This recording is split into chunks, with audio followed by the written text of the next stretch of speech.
¿Por qué un gato se va de la casa? Porque los dedos se arrugan en el agua. ¿Cuáles son las causas de la osteoporosis? ¿Cómo se cultiva el cacao? Presentamos Oigamos la Respuesta, el podcast de preguntas y respuestas del Instituto Centroamericano de Extensión de la Cultura, ICQ. El Instituto Centroamericano de Extensión de la Cultura, ICQ, presenta su programa Oigamos la Respuesta. Aquí tenemos la primera pregunta. Un estimable oyente que nos envía un correo electrónico nos dice lo siguiente: quisiera saber si los perros ven colores y qué colores ven.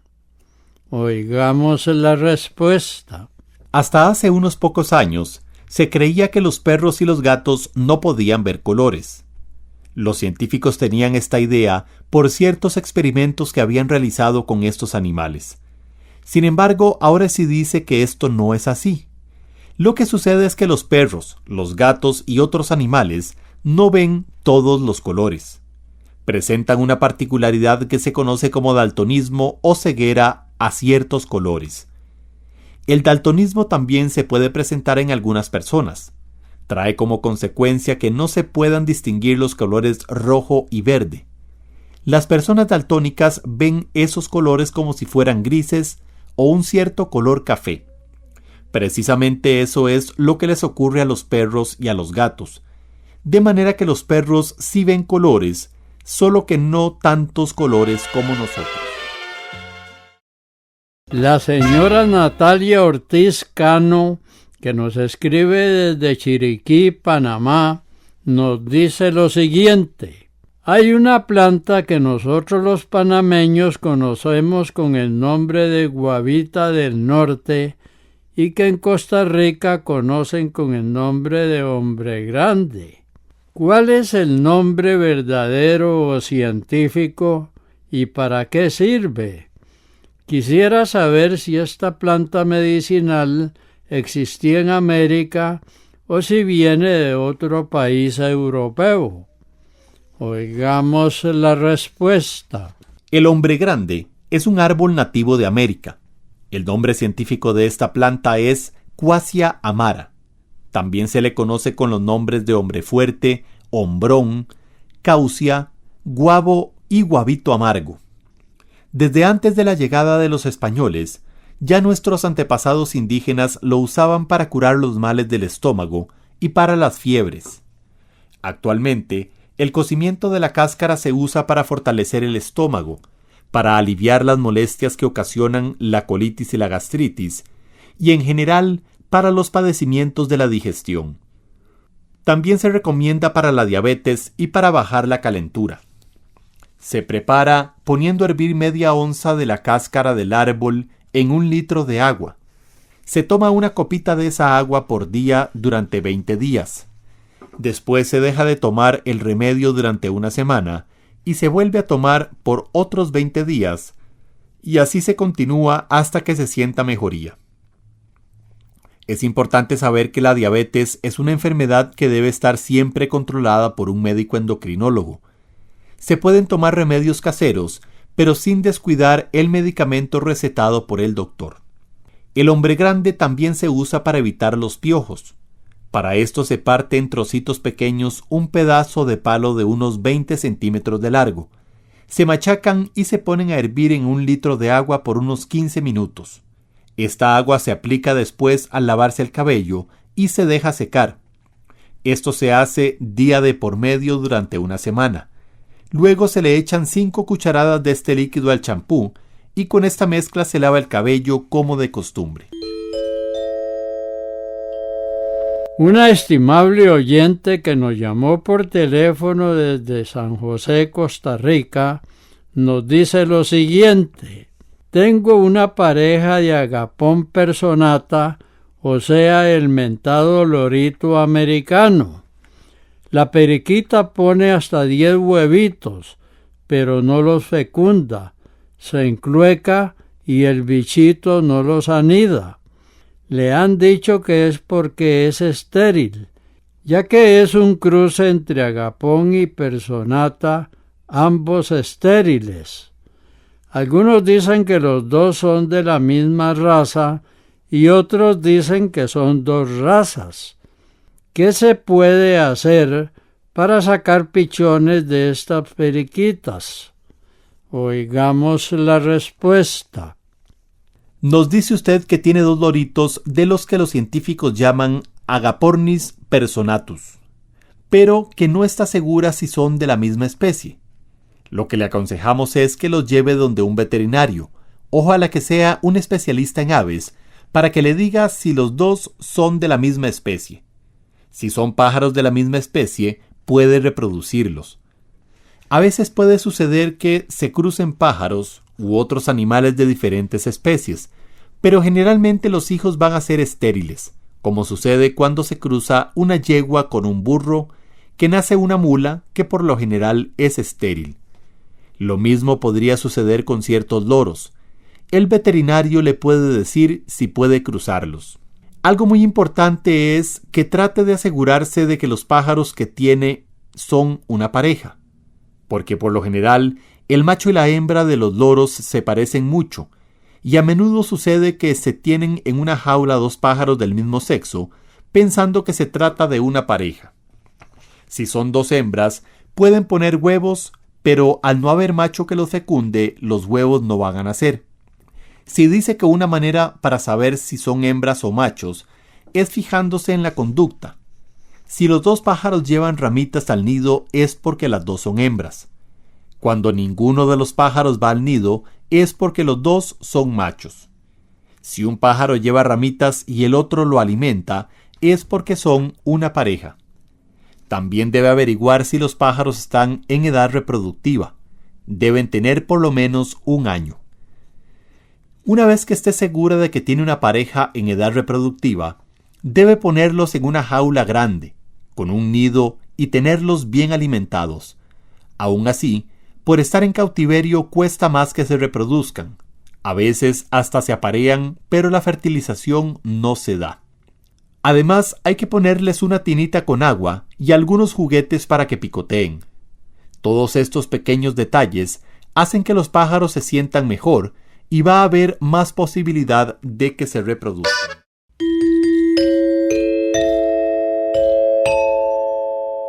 La pregunta que quiero hacerles es la siguiente. ¿Cuál es la explicación para que el agua llegue hasta las últimas hojas que se encuentran en las copas de los árboles a muchos metros del suelo? ¿Cómo desafía el agua la gravedad? ¿Qué es lo que la impulsa para subir a esa distancia si no existe ningún motor que bombee esa agua para que suba? Esta pregunta nos la envía por correo electrónico el señor Jorge Alberto Largaespada Calero desde Managua, Nicaragua. Oigamos la respuesta. Todas las plantas chupan el agua por las raíces. Las plantas tienen en la raíz una especie de pelitos que son raíces muy finas y que se llaman pelos absorbentes. Esos pelos chupan el agua del suelo. Esa agua contiene además otras sustancias y minerales que sirven de alimento a las plantas. A esta mezcla se le llama savia bruta. La savia bruta sube por el tallo. Dentro del tallo hay una gran cantidad de tubitos apretados unos contra otros. Son unos tubitos muy pequeños que no pueden observarse a simple vista, pero son como vasos capilares colocados a lo largo de la madera o del tallo de las plantas. El movimiento de la savia se produce en primera instancia por un fenómeno llamado capilaridad. El agua se pega a los tejidos de las plantas y va mojando las células hacia arriba por esos tubitos que hay en la madera.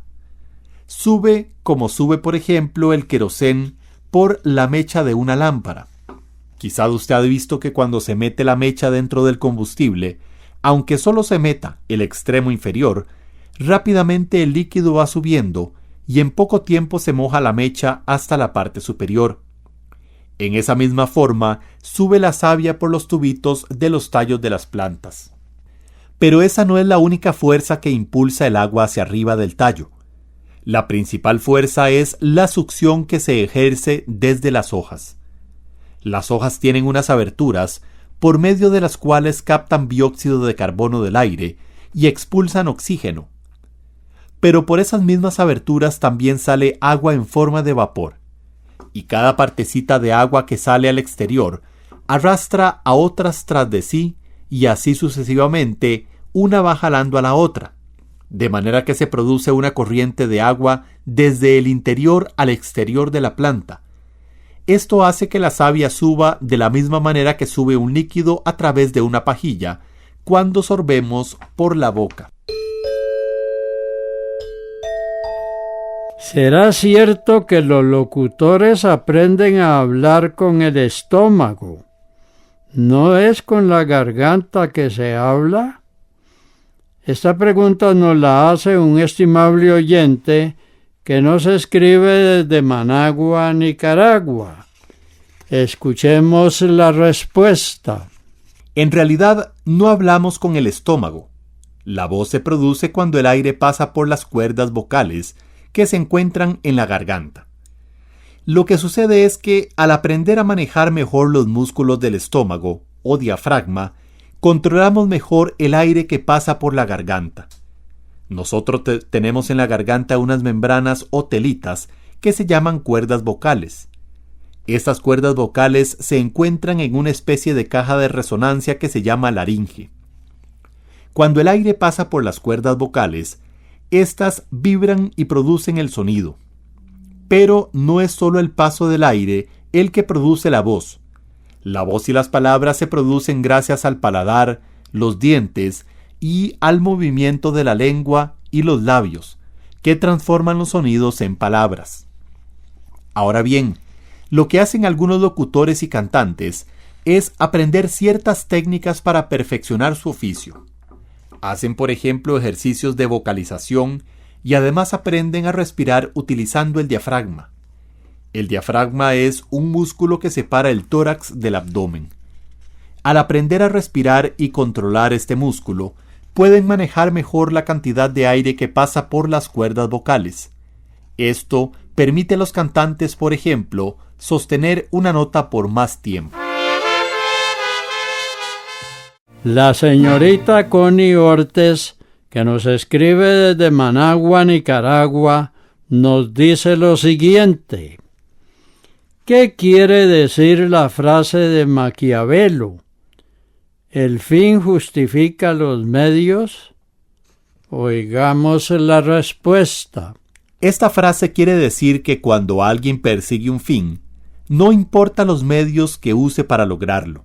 Es una manera equivocada de pensar, pues significa que no importa lo que se haga, aunque sea malo, con tal de lograr el fin que se persigue. En realidad es exactamente lo contrario de la doctrina de nuestro Señor Jesucristo, que nos enseñó a hacer siempre el bien. Nicolás Maquiavelo fue un político e historiador italiano que nació en la ciudad de Florencia en el año 1469 y falleció 50 años después.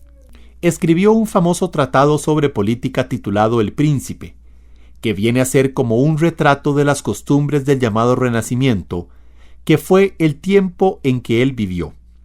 Se le ha dado el nombre de Renacimiento a la época que va más o menos del año 1450 al 1650, después del nacimiento de Cristo. Durante ese tiempo, hubo en Europa una renovación de las artes, de la literatura y de las ciencias bajo la influencia de las antiguas culturas de Grecia y Roma, que se pusieron nuevamente de moda. Esta influencia la facilitó mucho el descubrimiento de la imprenta, que hizo posible que mucha gente pudiera leer los escritos de los grandes maestros de aquellas culturas. En su libro El Príncipe, Nicolás Maquiavelo destacó la eficacia de las políticas de algunos gobernantes de su tiempo.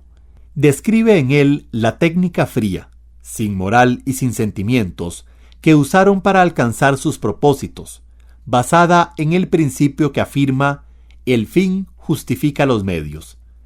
A esta técnica se le ha dado el nombre de maquiavelismo.